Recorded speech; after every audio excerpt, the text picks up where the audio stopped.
I wanted to take a minute to stop this video and just point out that, first of all, this is a classic video that I'm presenting. Wow, it's over 30 years old. 1973, I believe.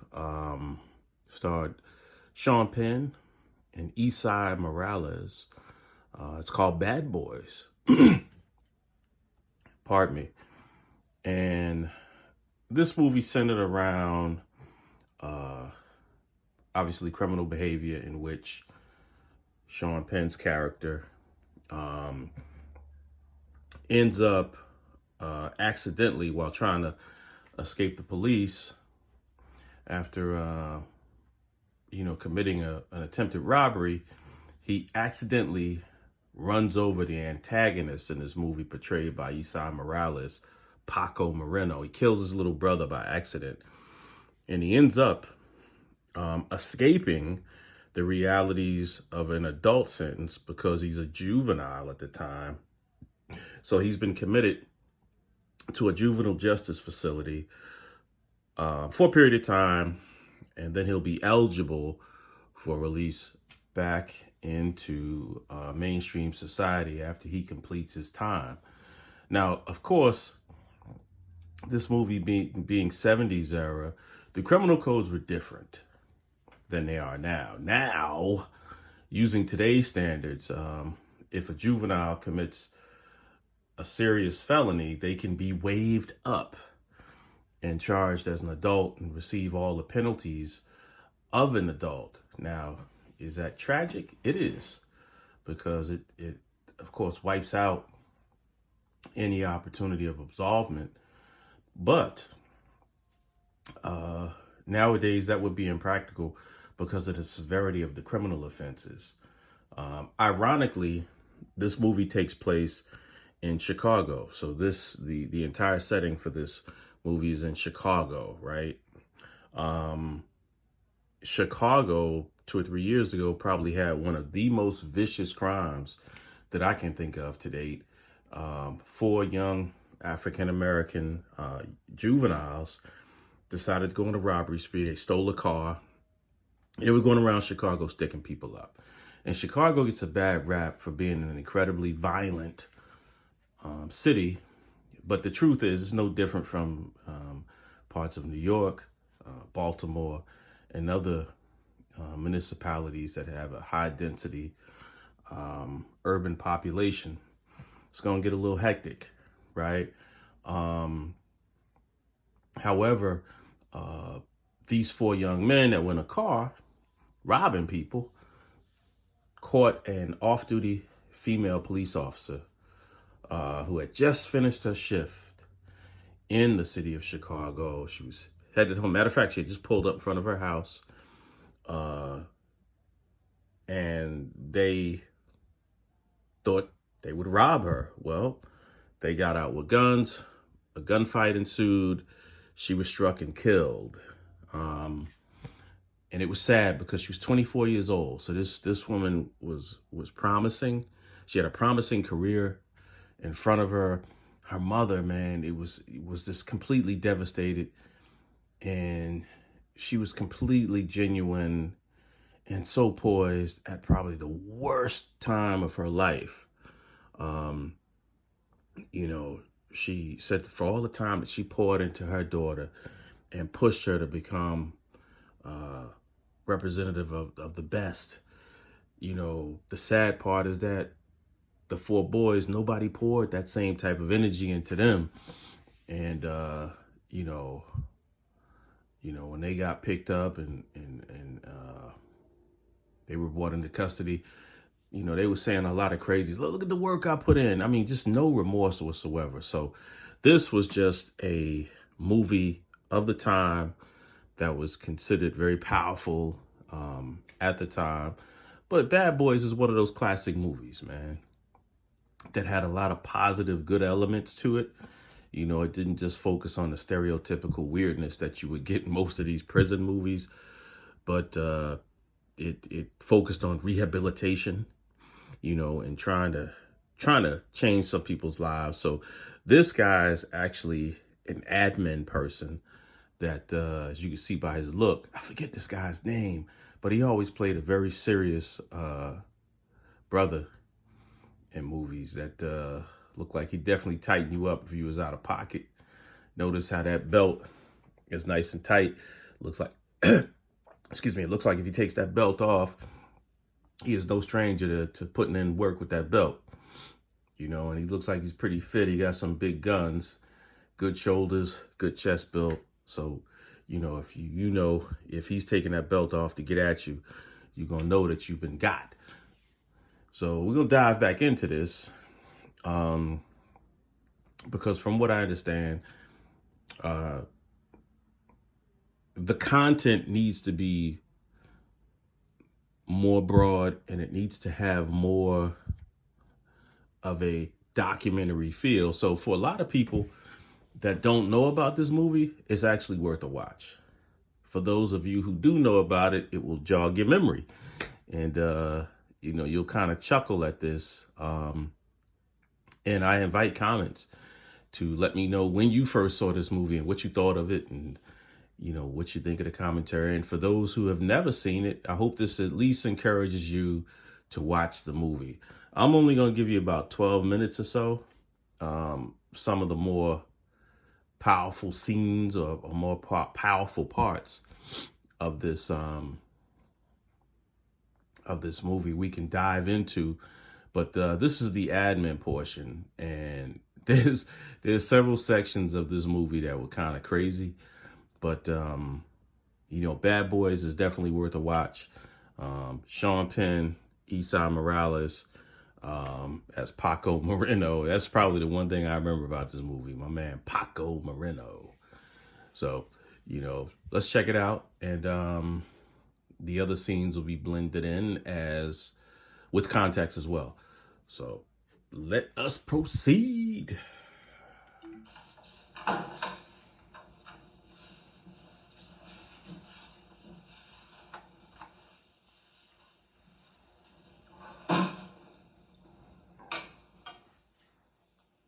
Welcome to Rainford, gentlemen.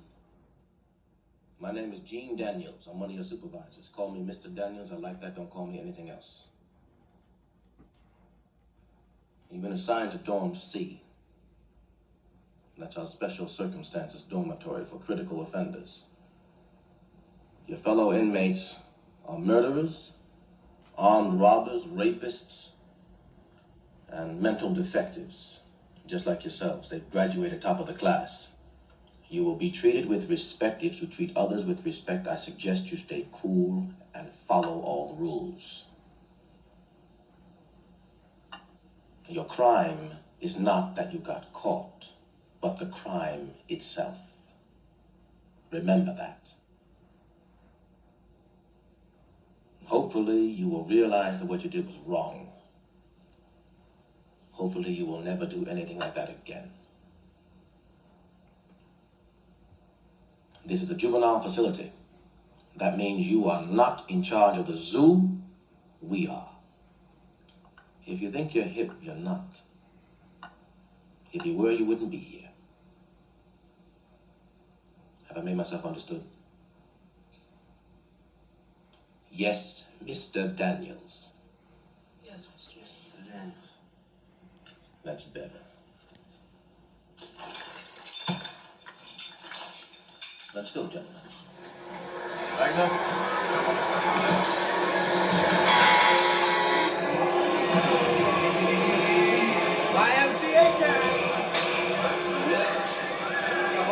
Hey, check them out. Beautiful. I want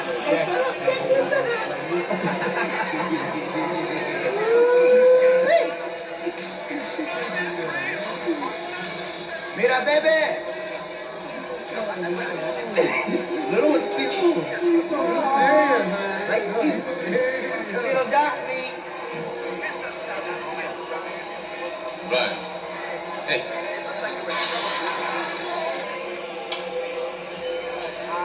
All right. This is Supervisor Wagner. Sir will also do. O'Brien, Terrell. Gentlemen, enjoy your rehabilitation. Hey, the man is over here. You boys read? Read this. Gang activity, 1,000 points. Sexual harassment, 1,200. Fighting, 700. Drugs and or alcohol, 1,500. Running for defense, 2,000. Smoking, 400. Terrell, you take room number 35 up on top, and O'Brien, you take room number 14 on the bottom. Come on, let's go. All right. Yo, I wanted to stop this just to add a little bit of context. So, as in the introduction of this, you know, these guys are O'Brien, played by Sean Penn right here, and this little guy are actually being indoctrinated into this institution, right? And into this program that's designed for juveniles. They have a point system. You know, obviously they don't care about smoking because everybody in there was lighting up. But, you know, these are the things that happen in institutions. You know, there has to be a careful balance between custody, what they will allow, and how the individuals are allowed to live. So this is not too uncommon. The reason why I wanted to stop this is because this scene is powerful, right? What happens next is a ritual of sorts that they do to anybody who comes in to this particular cell block. As you heard the guy say in the earlier, the intake officer was telling them, listen, man, you getting housed. This is C unit, whatever you want to call it. This is the worst of the worst. Killers, murderers, rapists, they're all there. So this is where you're going to be housed, and that's pretty much it. Do your time, you know, stay low, and maybe you'll survive this and can put your life back together. This kid looks entirely too young. But again, it's a juvenile facility, and sometimes, man, kids without direction do some pretty crazy, savage things. And this is the end result. But what you're about to see next, I warn you in advance. It's crazy. If you have a weak stomach, you may want to flip past this section of the video presentation. But you know, you'll get the gist. That's all I can say, and just buckle up, man. This is just another reason why you do not, under any circumstances, want to go to jail. You do not, under any circumstances, want to go to jail.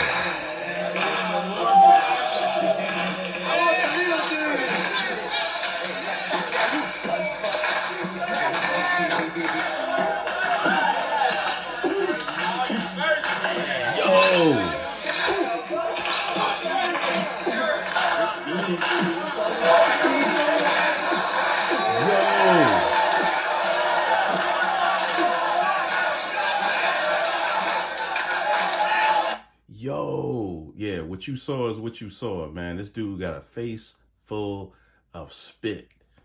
He had to walk through about 30 dudes spitting right up in your grill. Stay out of jail.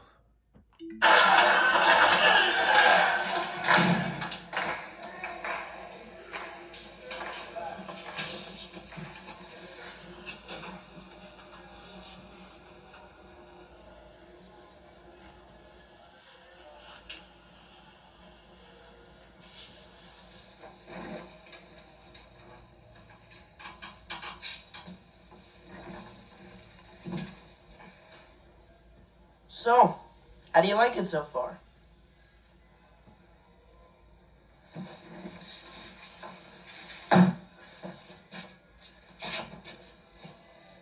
You got a name? Can you talk?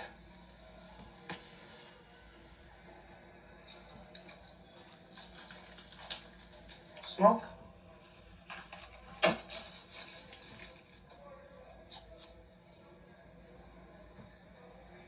My name's Horowitz. You don't feel like talking right now? It's okay, I understand.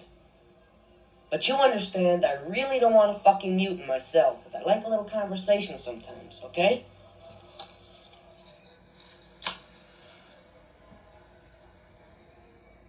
Last guy that was in here with me killed himself by drinking a half a gallon of disinfectant. He liked the place so much.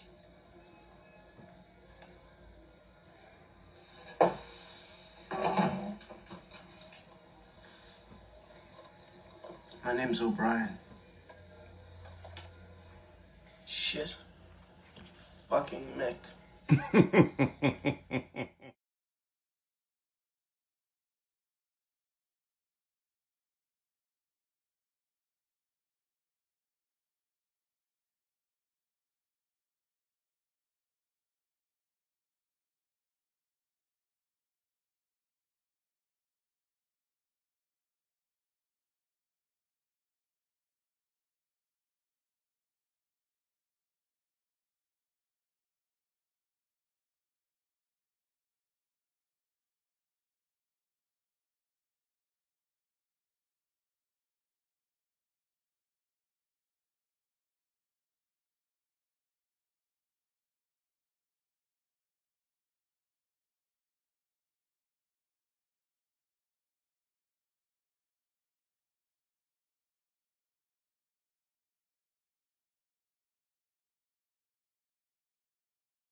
Enact. Yeah, me too. I firebombed the bowling alley. Killed 3 people. I was goofing around with some girls. Their boyfriends didn't like it too much. Beat the shit out of me. Came back the next night, totaled the place. Only thing was, I wasted the wrong 3 people.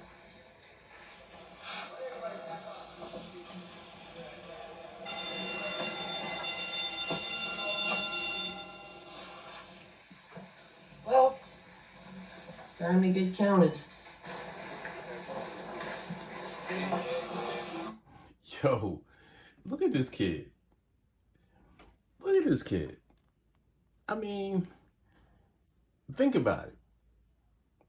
This kid firebombed a bowling alley.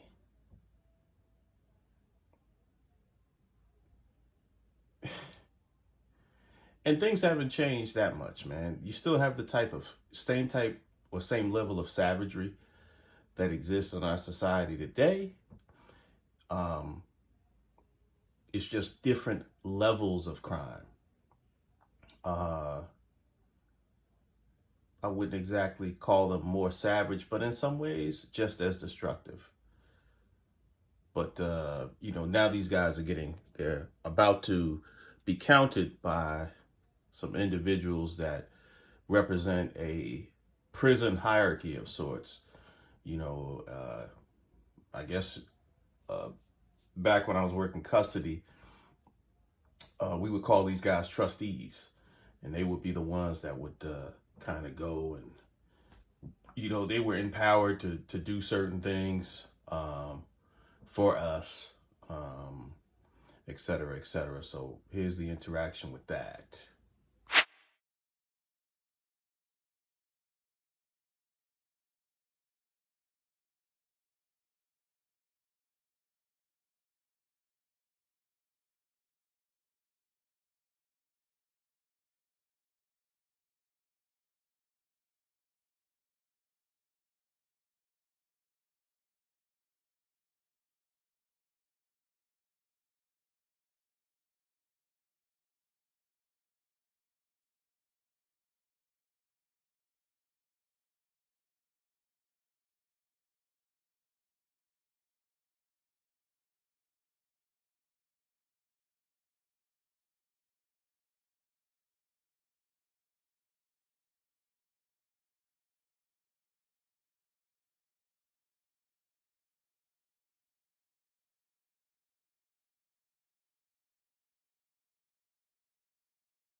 So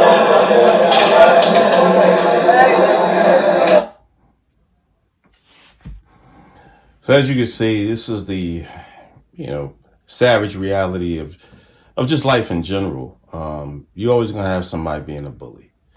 Somebody feels entitled. Somebody feels like they can do whatever they want because they've been granted a little bit of power, and that's the end result. You got jokers just walking through, taking excess. I don't know of too many situations where people like him don't get what they got coming to them. Growing up, I couldn't stand bullies.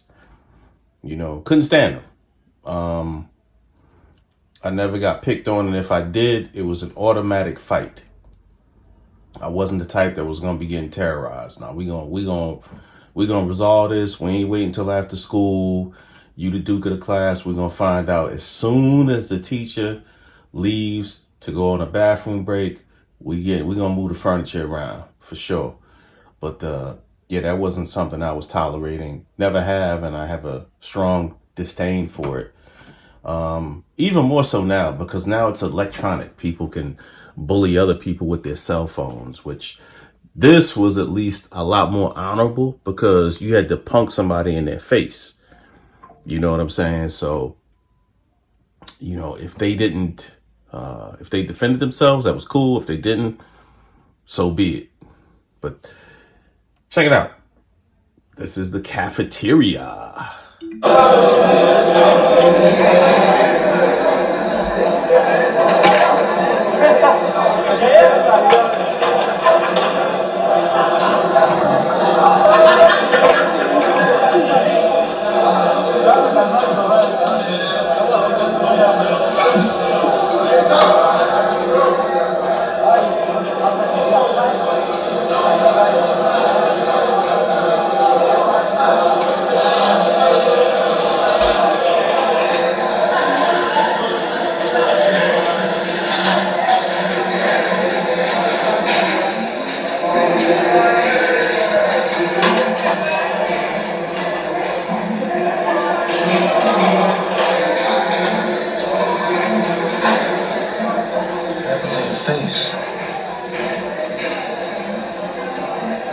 Hey, fuckhead! What's it to you? I asked you a question. I cut myself shaving. Good news for you, fuckhead. You, me, and him. We're it. You're on shithouse patrol until we say different, you got it?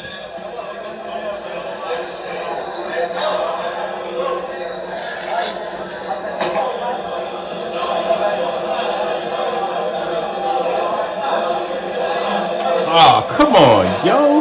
For real? Nah.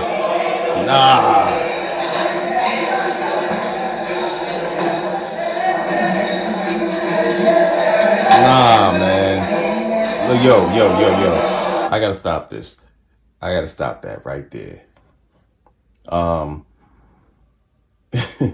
There's a variety of reasons why I like this movie. But that scene right there, man, I get it.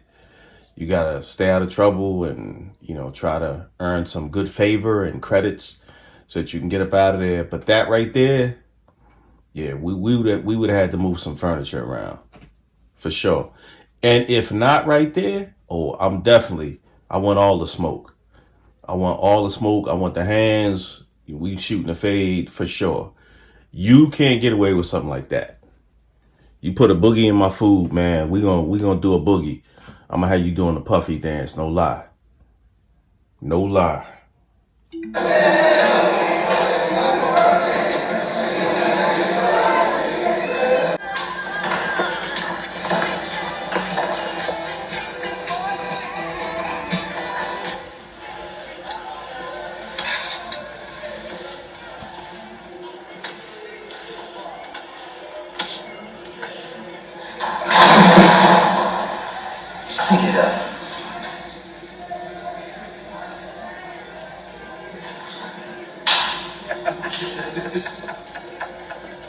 Hey, well, look at. I just had a funny thought. At least in the 70s, man, whites and blacks worked together. Was no racism there. One white guy, one black guy. And as you can see, it's a good mix of everybody locked up in the 70s, man. Everybody locked up. I just figured I'd point that out. That was crazy.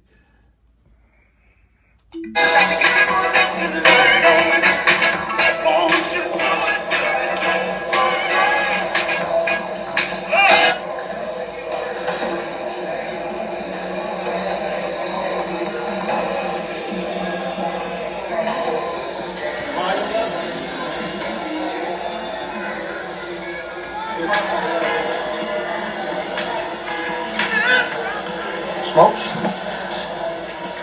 Winston's? Pall Malls? Salem's? Salem's.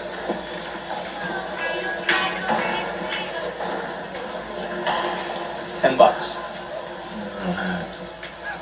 Take it or leave it. Get ready, you want your radio fixed? Give him the smokes. Oh, you suck. Only your mother could.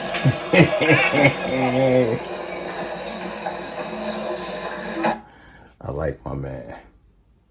I like Horowitz, man. Horowitz got balls. Horowitz got mad balls, man. He's not afraid of anybody. You know, and as you can see, everybody's represented in this particular correctional facility.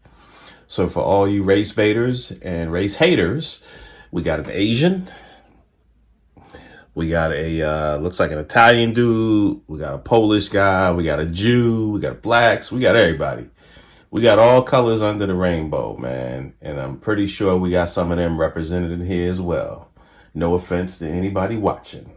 Just stating the facts. Grass? You need some grass? I got it. Don't buy it, it's shit.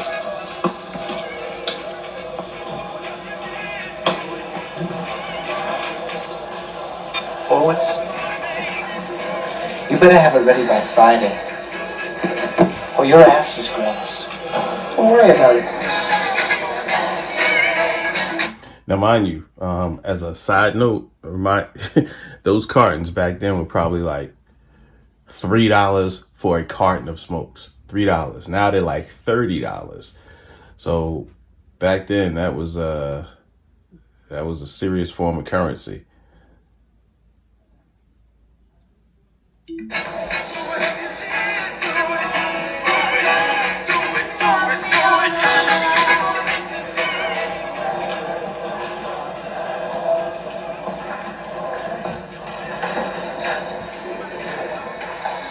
The chink killed his father. The wop snatched a 14-year-old girl and raped her for 2 days straight in the basement. Jeez. They run the action for the Viking and Tweedy on a 60-40 split. Real cuties.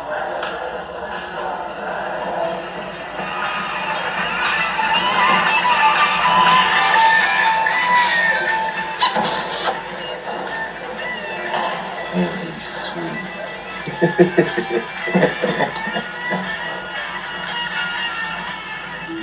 It's crazy. I'm not even going to describe what you just saw. Yeah, you saw it. You definitely saw it. I'm going to leave that where it is.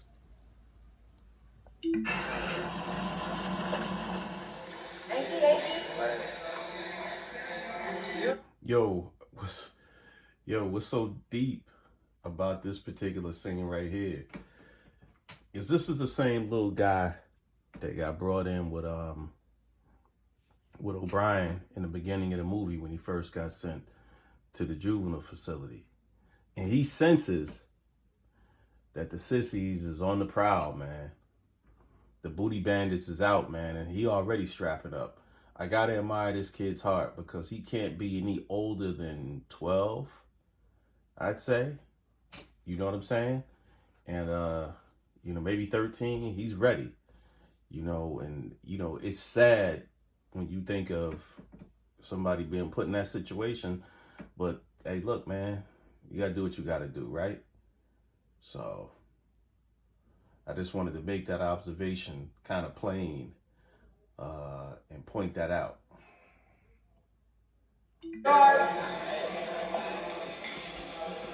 Hold it. Right here. Jones. Is there anybody here by the name of Jones? Ready. Johnson. O'Brien. Fucking miracle, someone you know can write. Jones.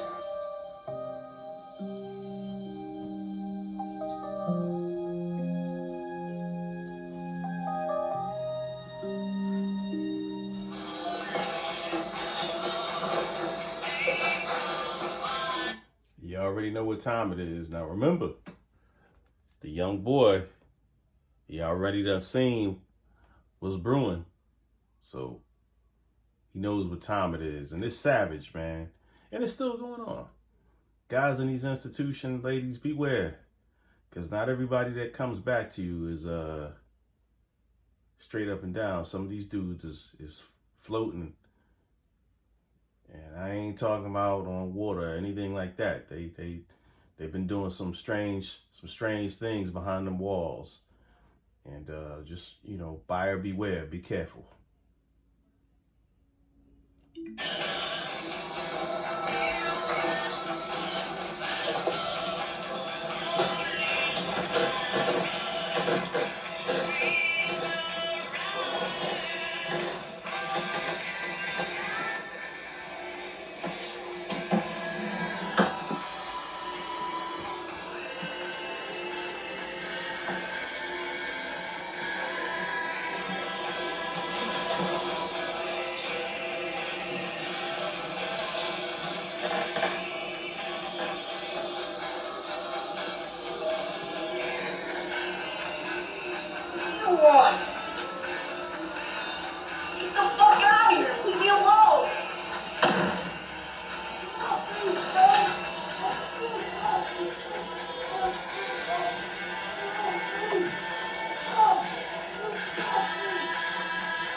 Get out of the way.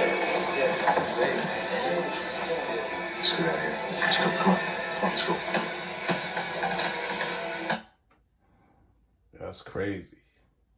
Crazy. Now I really like this scene right here. You've already gotten the vibe of Bad Boys, and I'm just trying to give you some insight. It's a very interesting movie. For a 70s era movie, there are some pretty deep themes. So this scene right here, you've already seen the context of what's been going on, but look how good this guy's antenna is, man. He already senses that something is coming, right? So this just kind of shows the progression of how, people say their spidey sense is tingling. Pay attention to your instincts. They're almost never wrong. But let's take a look.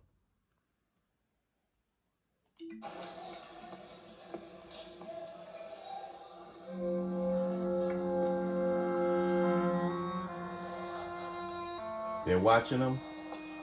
He knows it. Yo, his instincts are telling him, man, it's coming. He saw what happened to the young kid that he came in with. But dig the moves he makes. Smooth.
It's okay, get out of here.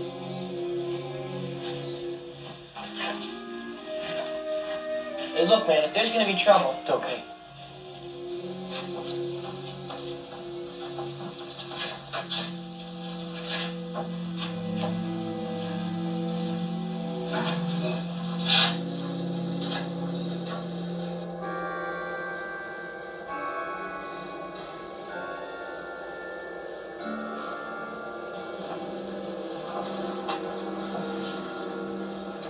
Hey, scumbag. Oh,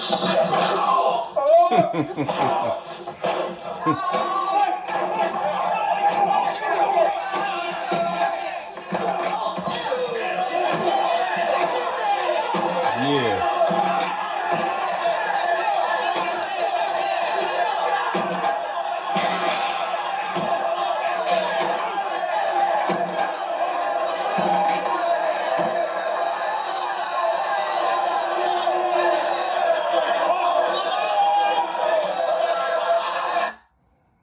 Yo, and that's how you take care of